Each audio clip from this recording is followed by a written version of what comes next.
ये हमारी आम जिंदगी है। हमारी सुबह एक सूरज की पहली किरण से होती है। पूरा दिन हम अपना काम करते हैं और रात को अपने एक चंदा मामा को गुड नाइट बोलकर सो जाते हैं। अभी तक तो सब कुछ बढ़िया चल रहा था, पर चाइना की एक खबर ने पूरी दुनिया में खलबली मचा दी। चाइना विज्ञान के क्षेत्र में कुछ ऐसा करने जा रहा है जिसे जानकर आपको बहुत ही ज्यादा हैरानी होने वाली है। चीन 2022 तक अपने 3 आर्टिफिशियल चांद को लॉन्च करने जा रहा है। आप सोच रहे होंगे कि ये कैसे हो सकता है, आसमान में चांद को कैसे लॉन्च किया जा सकता है और इसका क्या फायदा है। इससे पहले आपके दिमाग में शॉर्ट सर्किट होने लगे, मैं आपको ये आसान भाषा में समझाता हूँ। आप ये बात तो जानते ही होंगे कि हमारे चांद का कोई भी लाइट सोर्स नहीं है, वो तो सूरज की रोशनी को रिफ्लेक्ट करता है और इसी वजह से जब हम धरती से चांद को देखते हैं तो वो चमकता हुआ नजर आता है। चांद की सरफेस ऐसी नहीं है कि वो अच्छे से लाइट को रिफ्लेक्ट कर सके और इसी वजह से रात में चांद होने के बाद भी हमें देखने के लिए लाइट्स का इस्तेमाल करना पड़ता है। मान लीजिए अगर चांद कांच का बना होता तो ज्यादा बेहतर तरीके से लाइट को रिफ्लेक्ट कर पाता।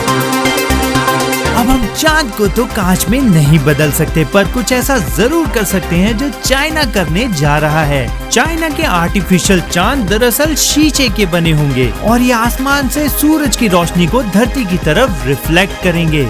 सबसे पहला सैटेलाइट 2020 में चाइना के एक शहर चैंगडू के ऊपर ऑर्बिट में रखा जाएगा। ये एक ल्यूमिनेशन सैटेलाइट होते हैं और चाइना से पहले रशिया भी इस पर काम कर चुका है, पर वो असफल रहा था।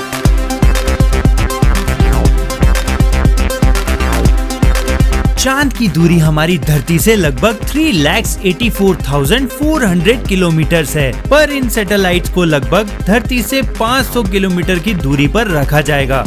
इन सैटेलाइट से रिफ्लेक्ट होने वाले लाइट की चमक चांद की चमक से 8 गुना तक ज्यादा तेज होगी।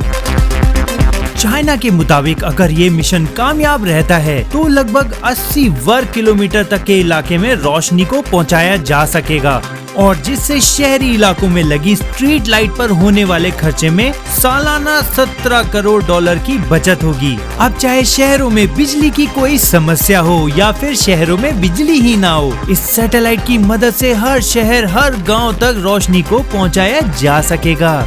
ये प्रोजेक्ट है तो काफी रोचक, लेकिन इससे जुड़ी कई समस्याएं भी सामने आ सकती हैं। जैसे अगर धरती पर मौसम खराब होगा तो ये धरती पर रोशनी को कैसे पहुंचाएगा, और अगर रात में भी आसमान से धरती पर रोशनी आएगी तो जानवरों पर इसका क्या असर पड़ेगा। और सबसे बड़ी समस्या तो ये हो सकती है कि ये सैटेलाइट कांच के बने होंगे और कहीं कोई डिजास्टर होने की वजह से ये स्पेस जंग का कारण ना बन जाए और हमारे दूसरे सैटेलाइट को भी नुकसान पहुंचाने लगे।